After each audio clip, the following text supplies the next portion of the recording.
بسم الله الرحمن الرحيم.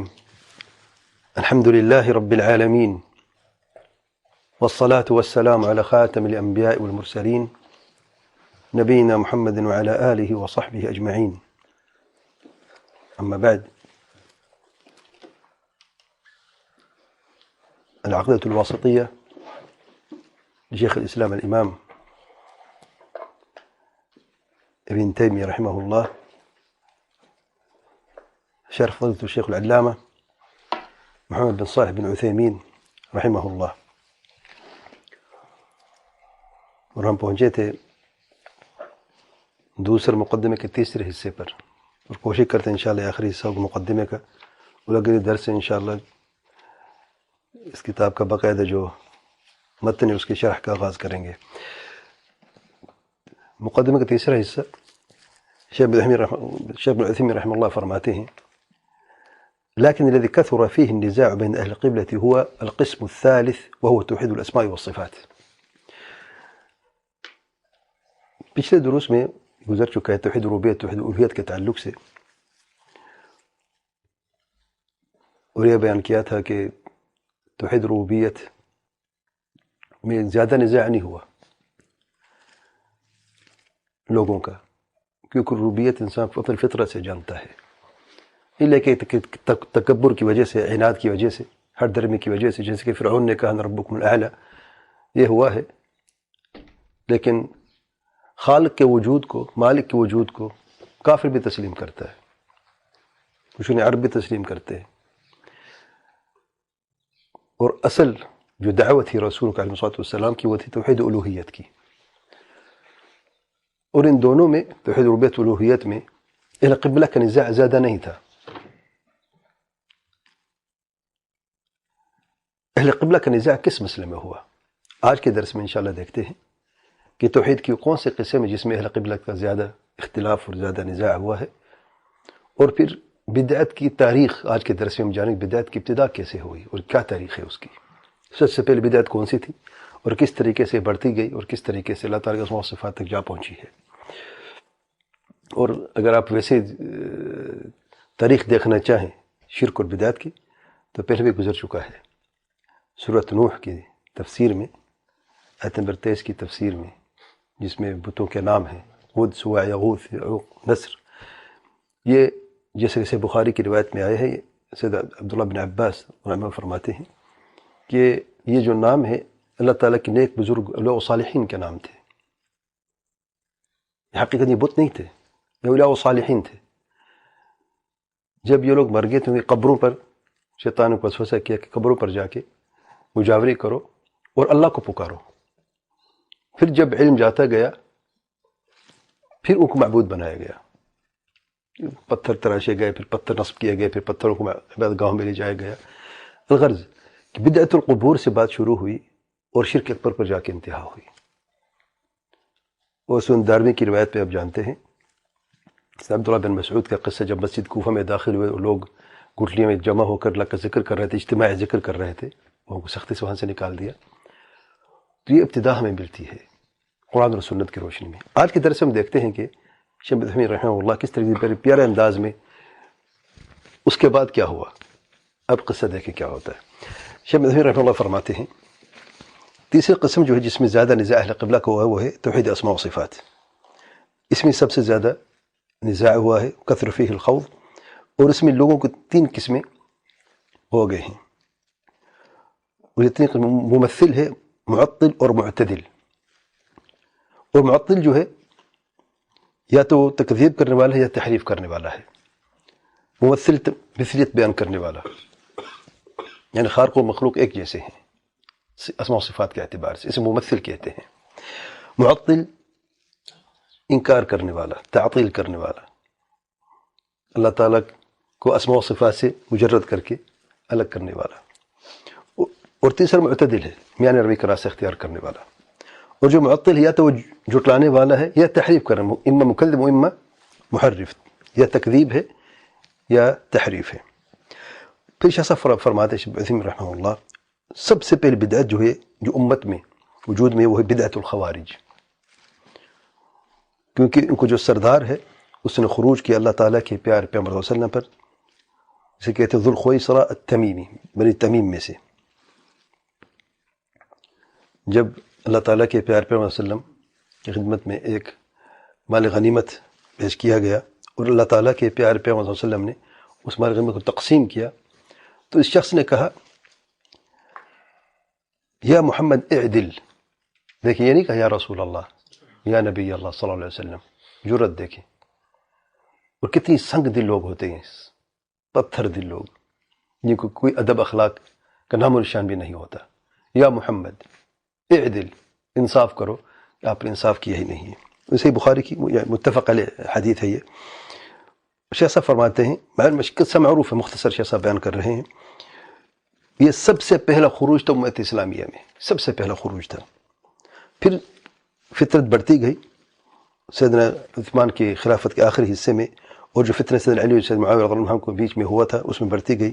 پھر انہی خوارج نے مسلمانوں کو تکفیر کی ہے اور ان کو پھر خون ریزی بھی کی ہے. تو یہ سب سے پہلی بدعت تھی جو امت اسلامیہ میں وجود میں آئی. کون سی بدعت؟ الخوارج. پھر شیخ صاحب فرماتے ثم حدث بدعت القدریہ مجوسی هذه الامہ. اس کے بعد پھر قدریہ کی جو بدعت ہے، جو تقدیر کے منکر ہیں، جسے قدریہ کہتے ہیں. معتزلہ بعد میں ان کو چھوڑیں، بعد وہ مکس کر دیتے ہیں. قدریہ معتزلہ بعد میں آئے ہیں، وہ بھی ان کا ذکر بھی آگے آ گیا. لیکن قدریہ سب سے پہلے جنہوں نے تقدیر کا انکار کیا. وہ فرق بھی آگے بتاؤں گا کہ دونوں میں کیا فرق ہے، جسے اس امت کی مجوس کہتے ہیں.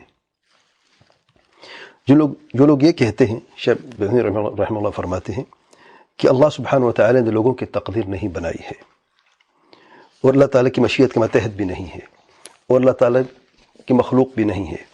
بل ان کے سردار جو ان کے غالی سردار تھے، حد سے تجاوز کرنے والے، وہ یہ کہتے تھے کہ اللہ تعالیٰ کو معلوم بھی نہیں ہے، اللہ تعالیٰ کے علم میں بھی نہیں ہے، اور لوح محفوظ میں بھی لکھا ہوا نہیں ہے. اور اللہ تعالیٰ نہیں جانتا جو لوگ کرتے ہیں جب تک کہ لوگ کچھ کرتے نہیں ہیں. اللہ کا علم یہ نہیں ہے کہ یعنی اللہ تعالیٰ کے علم ازلی کے انکار کرنے والے ہیں، نعوذ باللہ. اب کب کسی نے پیدا ہو، جب تک وہ پیدا نہیں ہوگا اللہ کا علم نہیں ہے. کب کسی نے کیا عمل کرنا ہے، کب کسی نے کوئی کیا کہنا ہے، جب تک وہ کہے گئے کرے گئے اللہ تعالیٰ کے علم نہیں ہے، نعوذ باللہ. اور کہتے کہ سب چیزیں جو انوف ہیں کہ انسان خود مختار ہے اور خود کرنے والے، اس کی کوئی تقدیر نہیں ہے. اور ان لوگوں کا زمانہ کون سا زمانہ تھا؟ ادرکو آخر عصر الصحابہ، صحابہ کے آخری زمانے میں تھے. سیدنا عبداللہ بن عمر رضی اللہ عنہ، عبادہ بن الصامت اور بھی صحابہ اس جو زمانے میں رہتے تھے، اس وقت ان لوگوں کا یعنی وجود ہوا صحابہ کے آخری زمانے میں. پھر اس کے بعد ارجاء کی بدعت ہوئی، اور بہت سارے تابعین کا زمانہ تھا جس میں بہت سارے تابعین موجود تھے. اور مرجئہ یہ وہ لوگ ہیں جن کی یعنی پہچان یہ ہے، یہ ہم تو جانتے ہیں کہ جو ایمان سے عمل کو خارج کر دیتے، معروف ہے. لیکن ان کی جو اس سے مطلب کیا نکلتا ہے کہ عمل کو ایمان سے خارج کر دینا، ان کا یہ نعرہ تھا یا ان کا یہ پہچان تھی. وہ یہ کہتے تھے کہ ایمان کے ساتھ کوئی نافرمانی، کوئی معصیت نقصان نہیں پہنچاتی. آپ مومن ہیں، آپ کے لیے کافی ہے، آپ کوئی بھی گناہ کر سو، یعنی اگر آپ سے کوئی گناہ بھی ہو جاتا ہے آپ کے ایمان میں کوئی فرق نہیں پڑتا، یعنی ایمان کم ہو ہی نہیں سکتا. انسان جب کوئی نافرمانی کرتا ہے تو عمل ہے نافرمانی کرنا، اس عمل کا اس ایمان سے کوئی تعلق نہیں ہے، بات وہی ہے. لیکن ان کا نعرہ کیا تھا؟ انه لا تضر مع الایمان معصیہ، ایمان کے ساتھ کوئی معصیت نقصان نہیں پہنچاتی. شاہ صاحب فرماتے اگر زنا کرتا ہے، زنا کرتے ہو یا چوری کرتے ہو یا شراب پیتے ہو یا کسی کا قتل بھی کر دیتے ہو، جب تک تم مومن ہو تو تمہارا ایمان کامل ہے، اگرچہ نافرمانی کرتے رہو. یہ کس کا عقیدہ ہے؟ مرجئہ کا عقیدہ ہے. شیخ اسلام ابن تیمیہ رحمہ اللہ فرماتے ہیں، شیخ ابراہیم نقل کر رہے ہیں کہ قدری مرجئہ کا جو یہ باتیں تھیں جسے صحابہ نے رد کیا تھا، تابعین نے رد کیا تھا، یہ طاعت اور معصیت اور مومن اور فاسق کی حد تک تھا. اللہ اپنے رب کے صفات تک رسائی نہیں کی تھی. معاملہ کس حد تک تھا؟ یہاں تک تھا صرف. اس کے بعد میں پھر بڑے عقل مند قسم کے قوم آئے جو اپنے آپ کو بڑے تیز سمجھتے تھے عقل کے اعتبار سے، سمارٹ جسے کہتے ہیں، جو یہ دعویٰ کرتے تھے کہ عقل وحی پر مقدم ہے. تو لوگوں نے یہ کہا کہ ہم بیچ والا قول لیتے ہیں، مرجئہ اور خوارج کے بیچ والا. جو کبیرہ گناہ کا مرتکب ہوتا ہے وہ مومن نہیں ہے، جیسے کہ مرجئہ کہتے ہیں، اور کافر بھی نہیں جیسے کہ خوارج کہتے ہیں، بلکہ وہ منزلت بیچ کی منزلت میں کہیں پہ ہوتے ہیں. جیسے کہ کوئی شخص سفر کرتا ہے اپنے شہر سے دوسری شہر کی طرف، جب اپنے شہر سے نکل جاتا ہے اور دوسری شہر تک ابھی پہنچتا نہیں، تو بیچ میں جب ہوتا ہے تو اسے کیا کہتے ہیں؟ دونوں شہروں کے بیچ میں. مثال دیکھیں، عقل والے عقل، سبحان اللہ کیسے مثالیں دیتے ہیں. اب اس مثال کو اس میں فٹ کر رہے ہیں. ایک مسافر جب اپنے گھر سے نکلتے شہر کو چھوڑ کے دوسرے شہر کی طرف جاتے تو راستے میں کہاں پہ ہوتا ہے؟ نہ اپنے شہر میں اور نہ اس شہر میں جہاں پر اس نے پہنچنا ہے، تو بیچ میں کہیں پہ ہے. تو کبیرہ گناہ کا مرتکب جو ہے وہ بھی بیچ میں کہیں پہ ہے، نہ مومن ہے نہ کافر ہے. لیکن شیخ صاحب فرماتے ہیں آخرت میں ان کا یہ ہے کہ جو خوارج وہ کہتے ہیں کہ وہ ہمیشہ نعوذ باللہ جہنم میں ہیں، مخلد فی النار، نعوذ باللہ. اچھا، اس کے بعد پھر جو بدعت وجود میں بدعت الجہمیہ، اسے ظلمت اور جہمت بھی کہتے ہیں، جسے جہب بن صفوان اور اس کے مقلدین متبعین نے ایجاد کی ہے، جہمیہ کہتے ہیں. اور یہ بدعت جو ہے اس کا تعلق صرف ناموں سے نہیں ہے، یا مسلم ہے یا کافر یا فاسق ہے یا کیا ہے، یا احکام کے تعلق سے نہیں، مومن ہے کافر یا فاسق ہے، اور نہ ہی منزلت والی بات کرتے ہیں، بلکہ براہ راست اللہ تعالیٰ کی ذات تک لوگوں نے رسائی کی ہے، خالق سبحانہ و تعالیٰ تک پہنچے ہیں. اور دیکھیں شیخ صاحب کس طریقے سے تجرید کے ساتھ آہستہ سے بدعت بڑھتی گئی.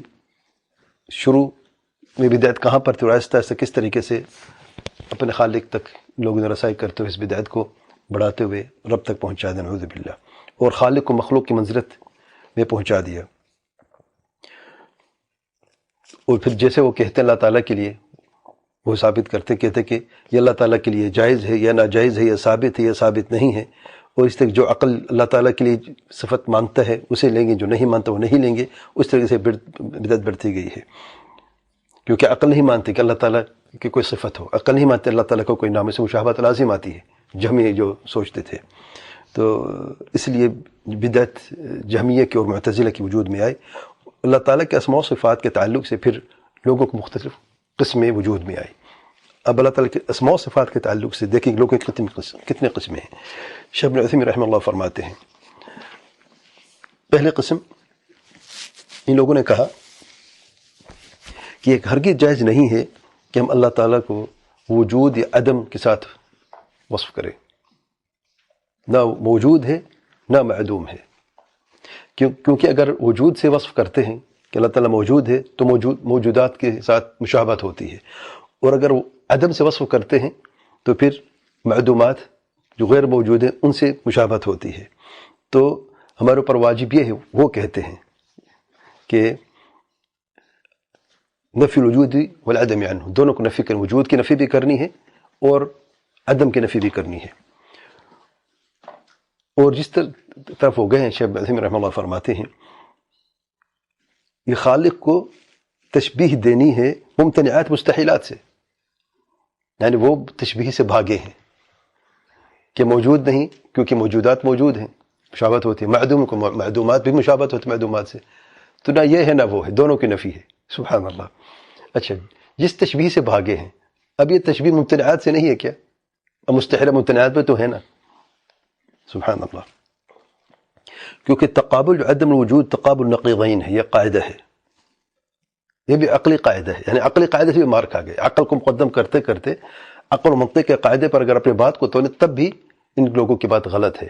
کیونکہ جو نقیضین لا اجتماعان ولا ارتفاعان، جو دونوں کنٹراڈکٹ چیزیں ہوتی ہیں، جو کنٹراڈکشن میں ہوتی ہیں، نقیض ہوتی ہیں، وہ کبھی ایک ساتھ جڑ نہیں سکتی اور نہ ہی ان کا کوئی وجود ہوتا ہے. اور بنی آدم، ہر انسان کے عقل جو ہے وہ اس کا انکار کرتی ہے. جس طرف یہ عقل مند لوگ جو اپنا کو عقل مند کہتے ہیں لوگ گئے ہیں، نہ اس کا انکار بھی کرتی ہے اور اس کا اور کبھی قبول نہیں کرتی جو عقل مند، یعنی عام عقل والے جو انسان ہیں. تو شیخ صاحب فرماتے ہیں فانظر کیف فروا من شیء فوقعوا فی اشر منہ، دیکھیں کس طریقے سے لوگ ایک چیز سے بھاگے ہیں اور اس سے زیادہ شر میں جا گرے ہیں. اچھا، دوسری قسم کے لوگ اسماء و صفات کے تعلق سے شیخ صاحب فرماتے ہیں ان لوگوں نے یہ کہا، ان کو یہ عقیدہ ہے کہ ہم نفی سے تو اللہ تعالیٰ موصوف کریں گے، لیکن اس بات سے موصوف نہیں کریں گے. یعنی ان لوگوں نے یہ اللہ کے جائز کیا ہے کہ اللہ تعالیٰ سے صفات کو سلب کیا جائے جو منفی صفات ہیں، لیکن ثابت نہیں کیا جائے گا. یعنی کہ ہم یہ نہیں کہیں گے کہ اللہ تعالیٰ زندہ ہے، بلکہ کہیں کہ مرا ہوا نہیں ہے. لا نقول حی وانما نقول لیس بمیت. حی کیونکہ زندہ موجود ہیں، ان کی جو سپر عقل جس کو سمجھتے ہیں، ان کی سپر عقل کے نزدیک کیا ہے کہ کیونکہ انسان بھی زندہ ہے، حیوان بھی زندہ ہے، فرشتے بھی زندہ، مخلوقات زندہ ہے، تو خالق بھی زندہ ہے. تو حی کے لفظ میں دونوں مشابہت ہوتے ہیں، اس لیے ہم حی نہیں کہیں گے بلکہ یہ کہیں گے لیس بمیت. تو نفی کی صفات کو جو مثبت ہے اس کی نفی کو ہم اس طریقے سے اللہ تعالیٰ کے لیے ثابت کریں گے. کون کہہ رہے ہیں؟ ان کی عقل کہہ رہی ہے، جس کے پیچھے لوگ اندھا دھند چل پڑے ہیں. اچھا، ولا نقول علیم بل نقول لیس بجاہل. اب علیم اللہ کی صفت ہے، قرآن مجید میں کتنی جگہ پہ موجود ہے. کہتے ہیں اگر بتاؤں گا کہ اس کا انہوں نے کیا نکالا ہے. اچھا، وہ کہیں گے علیم نہیں کہیں گے اس قسم کے لوگ جو ہیں جن کا یہ عقیدہ ہے، دوسری قسم کے لوگ. لیکن ہم کہیں لیس بجاہل، وہ جاہل نہیں ہے. تو جہالت کی نفی کریں گے، ٹھیک ہے نا، لیکن اس بات جو ہے وہ نہیں کر سکتے ہم. اور اس طرح کے شیخ صاحب کہتے ہیں کیونکہ اگر ہم کو مثبت صفت جو ہے اس کو ہم ثابت کرتے ہیں تو موجودات سے مشابہت ہوتی ہے، کیونکہ ان کے اس زعم کے مطابق جو جتنی موجودات ہیں سب متشابہ ہیں، جتنی موجودات ہیں سب میں مشابہت موجود ہے. اس لیے اللہ تعالیٰ کوئی چیز ثابت نہیں کر سکتے. لیکن نفی کیونکہ نفی عدم ہے تو اس میں کوئی حرج نہیں ہے. نفی کی صفت سے اللہ تعالیٰ کو موصوف کر سکتے ہیں، ٹھیک ہے نا، کہ لیس بجاہل لیس بمیت. اب جاہل تو عالم ہوگا نا، لیکن عالم نہیں کہیں گے کیونکہ مخلوق میں صفت موجود ہے. اچھا، لیس بمیت ٹھیک ہے، مردہ نہیں ہے. اچھا، حی کیوں نہیں کہتے زندہ؟ اللہ لا الہ الا هو الحی القیوم. حی کتنی جگہ اللہ نے فرمایا ہے، کہتے حی نہیں کہہ سکتے. کیوں؟ کیونکہ مخلوق حی ہے. سبحان اللہ. اچھا، آگے دیکھیں. شیخ ابن عثیمین رحمہ اللہ فرماتے ہیں جبکہ موجودات جو قرآن و سنت میں موجود اللہ کی صفات میں جو اثبات ہے وہ نفی سے زیادہ ہے. دیکھ لیں آپ، صفات منفیہ ہیں. لا تأخذہ سنۃ ولا نوم، صفات منفیہ ہے. کتنی ہے؟ قل هو اللہ احد اللہ الصمد لم یلد ولم یولد ولم یکن له کفوا احد. صفات منفی ہیں. اچھا، مثبت کتنی ہے؟ دیکھیں آپ، قرآن مجید میں تقریباً اکثر آیات کا اختتام اللہ تعالیٰ کے پیارے نام اور صفات سے ہوتا ہے. سبحان اللہ. الحمد للہ رب العالمین الرحمن الرحیم مالک یوم الدین. یہ کیا ہے؟ اس طریقے سے آگے دیکھیں، السمیع العلیم سمیع البصیر. اچھا، پھر شیخ ابن عثیمین رحمہ اللہ فرماتے ہیں قیل لہم، ان سے کہا جاتا ہے اللہ نے فرمایا ہے سمیع بصیر. اس کے بارے میں کیا کہو گے تم لوگ؟ وہ کہتے ہیں باب الاضافات ہے، یہ اللہ کی طرف منسوب ہے، صرف حقیقت نہیں ہے، نسبت ہے. کیوں؟ کیونکہ اللہ تعالیٰ کی طرف یہ نسبت ہے سمع کی اور بصر کی. کیونکہ اللہ تعالیٰ کی مخلوق ہے جو سنتی ہے اور دیکھتی ہے، اللہ اس مخلوق کا خالق ہے. اس مخلوق کی نسبت سے اللہ تعالیٰ نے اپنے آپ کو سمیع اور بصیر کہا ہے. دیکھیں عقل کیسے ماری گئی. اللہ تعالیٰ مخلوق سمیع اور بصیر ہے. اللہ تعالیٰ ہم سنتے دیکھتے ہیں نا، انسان سنتا بھی دیکھتا بھی ہے، ٹھیک ہے نا. اچھا، اللہ نے فرمایا سمیع بصیر ہے. لیس کمثلہ شیء وهو السمیع البصیر. اللہ نے فرمایا لیس کمثلہ شیء، یہ صفات منفی ہے. دیکھیں کہ اجمالی طور پہ وهو السمیع البصیر کیا ہے؟ مثبت صفات ہیں. اچھا، اب یہ سمیع البصیر اس کے بارے میں کیا کہو گے؟ کہیں گے ہم مانتے ہیں اللہ قرآن ہے، قرآن مجید میں، اس کا انکار کیسے کر سکتے ہیں؟ لیکن باب الاضافات ہے، یہ صرف منسوب ہے اللہ تعالیٰ کی طرف، حقیقت نہیں. اچھا، منسوب کیسے بھائی؟ منسوب اس اعتبار سے کہ اللہ تعالیٰ کی مخلوق ہے جو سنتی اور دیکھتی ہے، اور اللہ تعالیٰ اس مخلوق کا خالق ہے. تو جو صفت اس مخلوق کی ہے اللہ تعالیٰ کی طرف نسبت جب ہم کرتے ہیں اس مخلوق کی، تو یہ اس مخلوق کی نسبت کے ساتھ ساتھ اس کی ان صفات نسبت بھی ہو جاتی ہے، اس لیے سمیع اور بصیر ہے. سبحان اللہ. اچھا، اس کے اور پھر گروہ آیا، ان لوگوں نے کہا یہ جو جتنی بھی صفات ہیں یہ مخلوقات کی صفات ہیں، اللہ تعالیٰ کی صفات نہیں ہے، اور اللہ تعالیٰ جو ہے اس کے لیے کوئی صفت ہم ثابت نہیں کریں گے. اچھا، یہ دوسری قسم کے لوگ تھے. یعنی یہ فلاسفہ جہمیہ معطلہ کے جو دو اقوال میں نے بیان کی ہیں، یہ اب ایک گروہ نہیں ہے، یہ ایسے ان گروہوں میں یہ سب چیزیں کامن ہیں، جہمیہ، فلاسفہ اور معطلہ جو ہیں. معطل تو ہے تعطیل کرنے والے، تو سب انکار کرنے والے. لیکن جو بھی میں نے باتیں کی، جہمیہ نے باتیں کہاں سے لی ہیں؟ یہ فلاسفہ جو فلسفے کی بات ہوتی ہے یونانی وغیرہ، وہاں سے جو ابن صفوان نے جا کے وہ کیا ہے، اور شیطانی وسوسوں کے ساتھ ساتھ اس بندے نے یہ بدعقیدگی ایجاد کی ہے. اچھا، تیسری قسم کے لوگ اللہ تعالیٰ کے اسماء و صفات میں، انہوں نے کہا کہ اللہ تعالیٰ کے لیے اسماء جو ہیں، پیارے نام جو ہیں، نام تو ثابت کرتے ہیں لیکن صفات ثابت نہیں کر سکتے. اور یہ معتزلہ ہے، نوٹ کر لیں، جنہوں نے اللہ تعالیٰ کے لیے ناموں کو تو ثابت کیا ہے لیکن صفات کا انکار کیا ہے. وہ کہتے ہیں ان اللہ سمیع بصیر، قدیر، علیم، حکیم، سب اللہ تعالیٰ کے نام ہیں. لیکن آگے دیکھیں، لیکن قدیر بلا قدرہ، سمیع بلا سمع، بصیر بلا بصر، علیم بلا علم، حکیم بلا حکمہ. جب صفات کو نکال دیتے ہیں آپ، نام مجرد رہ جاتے ہیں. اب نام کی پہچان صفت سے ہوتی ہے نا، سبحان اللہ. تو نے کہا ہم یہ تو مانتے ہیں، کیونکہ لوگ دھوکے میں نا، بعض لوگ سمجھتے ہیں معتزلہ اللہ تعالیٰ کے اسماء کو ثابت کرتے ہیں صحیح طریقے سے. نہیں، وہ دعویٰ کرتے ہیں ثابت کرنے کا. صحیح طریقے سے صرف اہل سنت جماعت نے کیا ہے اللہ تعالیٰ کے اسماء و صفات کو ثابت. بعض لوگ غلط فہمی کے شکار ہوتے ہیں، کہتے ہیں کیونکہ علماء کہتے ہیں کہ معتزلہ نے اللہ تعالیٰ کے ناموں کو ثابت کیا، صفات کا انکار کیا. مطلب یہ ہے ان کے نزدیک حقیقتاً جب آپ صفت، نام کو صفت سے مجرد کر دیتے، نکال دیتے، تو کہاں پھر آپ نے اللہ تعالیٰ کے نام پہ اپنا ایمان رکھا ہے؟ وہ تو اصل میں دونوں کو منکر ہیں. لیکن جہمیوں کی مخالفت کرتے ہوئے جب دونوں کا انکار کیا جہمیوں نے، انہوں نے بھی مزید عقل کو آگے کر کے کہا کہ نہیں، نام تو موجود ہیں، سمیع ہے، بصیر ہے. تمہارے کہنے کے صرف نسبت مخلوق کی طرف ہے، یہ غلط ہے تمہارے قول. اب پھنس گئے. اچھا، اگر نسبت غلط ہے پھر کیا کہو گے؟ صفت تو مشابہت ہوتی ہے مخلوق کے ساتھ، یہاں پھنس گئے. انہوں نے کہا ٹھیک ہے، ہم یہ تمہارا صفت مشابہت کرتے ہیں، نام مشابہت نہیں کرتا. وہ کیسے؟ ہم نام کو صفت سے نکال دیں گے، صفت کو نام سے نکال دیں گے تو بچے گا کیا؟ نام بچے گا. ہم نام پہ ہمارا ایمان ہے، تمہارا ایمان نہیں ہے، تم غلط ہو، ہم صحیح ہے. دیکھیں کس طرح سے معاملہ بنا دیا. سیدھا سادہ مسئلہ ہے، واللہ سب سے آسان وسطیت کا طریقہ جو اہل سنت جماعت کا طریقہ ہے. اچھا، چوتھے قسم کے لوگ آئے، وہ اپنے آپ کو ان سے زیادہ عقل مند سمجھتے ہیں. دیکھیں ان سب کی جو کامن چیز ہے وہ کیا ہے؟ عقل کو نقل سے آگے کرنا ہے، قرآن سنت سے آگے لے کے جانا ہے اور اس پر تولنا ہے.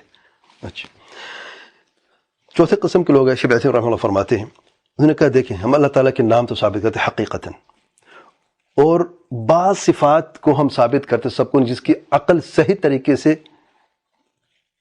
نشاندہی کرتی ہے، اور باقی کا انکار کرتے ہیں جن کی عقل جو ہے صحیح طریقے سے انکار کرتا ہے. اور ہماری عقل ان کے نزدیک کہتی ہے کہ صرف 7 صفات ہیں جو اللہ تعالیٰ کے لیے درست ہیں، اور باقی جو وہ درست نہیں ہے. اچھا جی، اور باقی کا ہم انکار کرتے ہیں تحریف، تکذیب نہیں کرتے. تحریف یعنی تعویل کے نام پہ، اسے تعویل کہتے ہیں، ہے تحریف حقیقتاً. کیونکہ اگر انکار کرتے ہیں، تکذیب کرتے ہیں تو کفر ہے، تو اس سے بچنے کے لیے تعویل کے نام پہ تحریف کر بیٹھے. اور یہ 7 جو ہے نا، ایک یعنی بیت ہے شعر کو، اس میں جمع کیا علماء نے، لہ الحیات والکلام والبصر سمع وارادۃ وعلم مقتدر. الحیات سب سے پہلی وہ مانتے ہیں زندہ ہے، پھر کلام ہے، بصر ہے، سمع ہے، ارادہ ہے، علم ہے، قدرت ہے. وہ ترتیب دیکھیں، کہتے زندہ ہے، لازمی ترتیب کہتے مخلوقات موجود ہیں. اس سے ثابت ہوتا ہے کہ اس کا خالق زندہ ہے، خالق موجود ہے، موجود زندہ ہے، اس لیے زندگی کی صفت. پھر وہ جانتا بھی ہے کہ مخلوقات کو پیدا کیسے کرنا ہے، علم بھی ہو گیا. پھر وہ طاقت بھی رکھتا ہے مخلوقات کو پیدا کرنے کی، قدرت بھی ہو گئی، اقتدر. پھر جب مخلوق جو ہے سنتی، دیکھتی، بولتی ہے تو خالق زیادہ حق رکھتا ہے، اس لیے وہ کلام بھی ہے، دیکھنا بھی ہے، سننا بھی ہے. اچھا، پھر اس نے چاہا بھی ہے مخلوق کو پیدا کرنا، ارادہ بھی ہو گیا. تو 7 صفات ہیں. زندہ ہے، اس کو مانتے ہیں، حی کو مانتے ہیں، ارادہ کو بھی مانتے ہیں کہ اللہ کا ارادہ ہے، ارادہ ہوا، علم ہوا، اور پیدا کرنے کی قدرت بھی ہے 4. پھر کلام بھی ہے، سمع بھی، بصر بھی ہے. اچھا، مزے کی بات دیکھیں، یہاں پر بھی اہل سنت جماعت سے بالکل مفارقت ہے. وہ عقل کی بنیاد پر وہ مانتے ہیں، حقیقتاً نہیں مانتے ان چیزوں کو بھی، جیسے آگے انشاءاللہ بیان ہوگا. کیونکہ جو رسالہ ہے، جو یہ عقیدہ واسطیہ جو ہے، اس کے 2/3 حصے سے زیادہ جو اسماء و صفات کے باب میں ہے. اور حسن تصنیف میں سے دیکھیں، جب عظیم رحمہ اللہ نے جب مقدمہ کو بیان کیا تو جو کمی سے پورا کر دی اس مقدمے میں، یعنی توحید اسماء و صفات کو ابھی جو بیان کر رہے ہیں یہ تو صرف تاریخ ہے جو اس میں موجود نہیں ہے اصل متن میں، تو تاریخ کا پتہ چل گیا، باقی تفصیل آپ کو انشاءاللہ مکمل ملے گی، اور انشاءاللہ اسماء و صفات کے باب میں اللہ کے حکم سے چھوٹی سی دیکھیں بڑی سی بات پہ اگر کبھی بھی آ کے سامنے آ جائے تو بالکل کلیئر ہوگی انشاءاللہ اللہ کے حکم سے، جب یہ پورا کریں گے ہم۔ جو باقی چیزیں رہ گئی توحید ربوبیت و توحید اسماء و صفات، توحید الوہیت، توحید ربوبیت، مقدمے میں اس کی جو اصل بنیادی بات ہے بیان کر دی ہے، تو اس طرح سے مکمل عقیدہ ہوا کہ نہ ہوا، سبحان اللہ۔ اور باقی جو اصول ایمان ہے اس کا بھی ذکر الحمدللہ، آخرت پر ایمان ہے یا رسولوں پر یا دیگر جو ہے حکمان کی فرمانبرداری کے تعلق سے، اور کرامات اولیاء، جتنی بھی اصول ایمان جو ہم نے 11 یا 12 بیان کیے تھے وہ سب انشاءاللہ موجود ہیں اور تفصیل سے بات ہوگی انشاءاللہ۔ اس شخص صاحب فرماتے ہیں، یہ کہتے ہیں جو یعنی اشاعرہ ہیں، یہ صفات جو ہیں 7 جن کا وہ دعویٰ کرتے ہیں، ہم اس لیے ان کو ثابت کرتے ہیں کیونکہ عقل نے اس کو ثابت کیا ہے، اور جو باقی صفات جن کا عقل نے ثابت نہیں کیا ہم ان کو نہیں مانتے ہیں، اور اس لیے اشاعرہ نے بعض کو مانا ہے بعض کا انکار کیا ہے۔ شیخ صاحب فرماتے ہیں یہ قسمیں ہے تعطیل کی اللہ تعالیٰ کے اسماء و صفات میں، اور سب جو ہے جہب بن صفوان کی بدعت سے ان کا آغاز ہوا، سب سے پھر اس نے بدعت ایجاد کی تھی، وہ سب اس کے تقلید کرنے والے ہیں، لیکن مختلف طریقوں سے، کسی نے سب کا انکار کیا، کسی نے اسماء صرف صفات کا انکار، کسی نے بعض کو مانا اور بعض کو چھوڑا، تو سب جو ہیں اسی طرف سے۔ اور حدیث میں آیا ہے جس نے بھی اسلام میں کوئی نئی چیز بدعت ایجاد کرتا ہے تو اس کا گناہ اس پر بھی، اور تا قیامت جو لوگ کریں گے اس پر اس کا گناہ اور بوجھ اس پہلے شخص پر ہوتا رہے گا، نعوذ باللہ۔ تو جتنی بھی یہ باتیں آئی ہیں یہ سب ذمہ دار کون ہے اس کا؟ جہم بن صفوان ہے، جس نے یہ بدعت ایجاد کی تھی شروع میں، نعوذ باللہ۔ پھر شیخ صاحب فرماتے ہیں عثیمین رحمہ اللہ، تحصیل حاصل یہ ہے میرے بھائیوں، شیخ صاحب فرماتے ہیں کہ اگر اس قوم کی کتابوں کو آپ دیکھتے ہیں جو لوگوں نے جمع کی ہیں اس معاملے میں، تو آپ عجب و عجاب دیکھیں گے، جو یہ کہتے ہیں کہ کس طریقے سے ایک عقل مند مومن تو چھوڑیں آپ دور کی بات ہے، ایک عقل مند انسان کیسے یہ باتیں کر سکتا ہے، لیکن سچ بات یہ ہے کہ اللہ تعالیٰ جس کے نور کو طمس کر دے، ختم کر دے، تو کہاں سے وہ نور لے کے آئے گا؟ کتنی پیاری بات ہے، ولیکن من لم یجعل اللہ لہ نورا فما لہ من نور، جس کا اللہ تعالیٰ بصیرت کو ختم کر دے، تو جیسے اندھا جو ہے اگر اس سورج کے سامنے بھی کھڑا ہو جائے، ایک نبینا شخص ہے، سورج کے سامنے بھی کھڑا ہو جائے تو اس کا نظر آئے گا سورج سے، اسی طریقے سے جسے اللہ تعالیٰ بصیرت ختم کر دے، مار دے، تو بڑی آیات اور بینات براہین جو ہے، دلائل جو ہیں اس کے سامنے کچھ بھی نہیں ہوتی، اور نہ بھی وہ کبھی سمجھ سکتا ہے، نعوذ باللہ۔ تو اس طریقے سے اہل بدعت جو نور حق جب سامنے آ جاتا ہے تو کبھی قبول نہیں کرتے، کیونکہ کوئی بصیرت مار دی گئی ہے، نعوذ باللہ، ان کی اپنی اس بدعقیدگی اور بدعات کی وجہ سے۔ اسے شخص فرماتے ہیں اس لیے پھر ہمیں چاہیے کہ ہم اللہ تعالیٰ سے ہمیشہ ثابت قدمی کی دعا کرتے رہیں، اور اللہ تعالیٰ ہمارے دلوں کو ثابت کرے، اور ان جتنے بھی بدعات ہیں اور یہ خطرناک چیزیں ان سے اللہ تعالیٰ ہمیں محفوظ رکھے۔ اور شیطان جو ہے بنی آدم انسان پر مختلف طریقے سے وسوسے کرتا ہے اور داخل ہو جاتا ہے، اور شک و شبہات میں ڈال دیتا ہے اپنے عقیدے میں، اپنے دین میں، کتاب و سنت میں، اور اللہ تعالیٰ کے پیار سنت میں، اور یہ جو حقیقت بدعت ہے جو اس طریقے سے امت اسلامیہ میں یہ منتشر ہوئی، عام ہوئی ہے، لیکن الحمدللہ کے فضل و کرم سے کوئی بدعت نہیں ایجاد ہوتی الا کہ اللہ تعالیٰ اپنے فضل و کرم سے خاص ایسے بندے، اپنے پیاروں میں سے، اپنے بندوں میں سے ایسے لوگوں کو توفیق عطا فرماتا ہے، اور ان کے لیے یعنی یہ معاملہ آسان کر دیتا ہے، جو ان بدعات کو دحو کر دیتے ہیں، ان کا خاتمہ کر دیتے ہیں، جیسے کہ اللہ تعالیٰ کے اس فرمان کا مدلول ہے، ان نحن نزلنا ذکر وان له لحافظون، سورۃ حجر کی آیت نمبر 9 میں۔ اور دین کی حفاظت اس قرآن کی حفاظت سے جڑی ہوئی ہے، اور صحیح عقیدہ کی حفاظت سے جڑی ہوئی ہے، اور اللہ تعالیٰ کے اس ذکر قرآن مجید کی حفاظت سے ہی اللہ تعالیٰ کی حکمت کا یہی مقتضی ہے کہ کیونکہ اللہ تعالیٰ کے پیار کیونکہ اللہ تعالیٰ نے اپنے پیار پیغمبر صلی اللہ علیہ وسلم کو خاتم نبی بنایا ہے۔ اب اللہ تعالیٰ کے پیار پیغمبر صلی اللہ علیہ وسلم کا کوئی نبی آنے والا نہیں ہے، اور یہ رسالت جو ہے ہمیشہ تک رہنی ہے، کوئی رسول آئے گا نہیں، رسالت باقی رہے گی، رسول نہیں آئے گا، لیکن رسالت تا قیامت باقی رہے گی، یہ حقیقت ہے۔ اب رسول بھی نہیں آئے گا، رسالت بھی تا قیامت باقی رہے گی، اور بدعت ایجاد کرتے رہیں گے تو بدعت کو قمع کیسے کیا جائے گا؟ کون ہوں گے؟ اس دین کی حفاظت کیسے ہوگی؟ اللہ نے وعدہ کیا ہے کہ دین محفوظ رہے گا، قرآن کی حفاظت اللہ تعالیٰ خود ذمہ ہے قرآن مجید کی حفاظت کا۔ جب دین محفوظ رہے گا، قرآن مجید محفوظ رہے گا، سنت محفوظ رہے گی، رسول کوئی آئے گا نہیں، بدعات کا ایجاد بھی ہوگا، بدعت بھی آئیں گی، بدعتیں بھی ہوں گی، تو بدعت کو کما کون کرے گا؟ یہ اللہ تعالیٰ کے پیارے بندے ہیں جن اللہ تعالیٰ توفیق دے، جن کا ذکر شیخ صاحب فرما رہے ہیں کہ اللہ تعالیٰ سے اپنے پیاروں بندوں میں سے اللہ تعالیٰ کو علم اور عمل کی توفیق عطا فرماتا ہے، جو قرآن و سنت پر صحیح عمل کر کے اور اس کا صحیح پرچار کر کے آگے بڑھتے رہیں گے۔ اور سب سے بڑا معاملہ جو ہے خصوص طور پر شیخ صاحب فرمان سعودی عرب کے تعلق سے کہ لوگوں کے جو تیر ہیں اسی ملک کی طرف ہیں، ان کی نگاہیں اسی ملک کی طرف ہیں، کیونکہ توحید کا قلعہ ہے، توحید و سنت کا الحمدللہ۔ تو یہی شیخ صاحب یعنی نصیحت کرتے ہیں، احرصوا علی العلم، علم کو لازم پکڑو، اور جب تک ہم اپنے علم سے اپنا مزین نہیں کریں گے، اپنا صحیح اسلحہ جو ہے علم اور عمل صالح کی بنیاد پر نہیں کریں، کتاب و سنت کی اساس پر، تو عنقریب ہمارے سے وہی ہوگا جو دیگر مسلمان ممالک میں ہوا ہے، فسادات بڑے ہیں۔ جب بھی علم کی کمی ہوئی ہے، توحید و سنت میں خلل پڑا ہے، تو بدعت تقویت بھی بدعت کا انتشار ہوا ہے اور پھیلی معاشرے میں، اور معاشرہ تباہ ہوا ہے۔ تو اس لیے دشمنان اسلام کے سارے جو ہے نا تیر اسی ملک کی طرف ہیں۔ تو اور صرف سعودی عرب کے لیے نہیں ہے، بلکہ ہر مسلمان کو چاہیے کہ اپنے آپ کو علم اور عمل صالح سے، توحید سنت کے اساس پر اپنے صحیح عقیدہ کو مضبوط کرتے ہوئے، اس پہ صحیح عمل کرتے ہوئے، اور صرف دعوت دیتے ہوئے اور صبر کرتے ہوئے، جیسے کہ اللہ کا فرمان ہے سورۃ العصر میں، اس پہ عمل کرتا رہے۔ اور شیخ صاحب فرماتے ہیں تاکہ تم اپنے دین کے امر میں بینت پر ہو، اور اپنی زبانوں سے، اپنے قلموں سے اللہ کے دشمنوں کی جہاد کرنے کے قابل رہو۔ پھر شیخ صاحب فرماتے ہیں، اور یہ بدعتیں جب منتشر ہوئی ہیں صحابہ کرام کے زمانے کے بعد، وہ اس وقت باتوں بحث نہیں کیا کرتے تھے آپس میں، کیونکہ کتاب اور سنت کے ظاہر کو لیتے تھے، جو براہ راست آپ صلی اللہ علیہ وسلم سے علم حاصل کرتے تھے، اور فطرت کے مطابق ان کو قبول بھی کرتے تھے اور عمل بھی کرتے تھے۔ ان کی فطرت بالکل صاف تھی اور پاک تھی، فطرت سلیمہ تھی۔ لیکن جب اہل بدعت آئے اور دین میں نئی بدعتیں ایجاد کی ہیں، کیونکہ اور اس کی 3 وجوہات ہیں بدعت کیسے وجود میں آتی ہے۔ بدعتی کیونکہ بدعت یہ سمجھتا ہے اللہ تعالیٰ کے قرب حاصل کر رہا ہے۔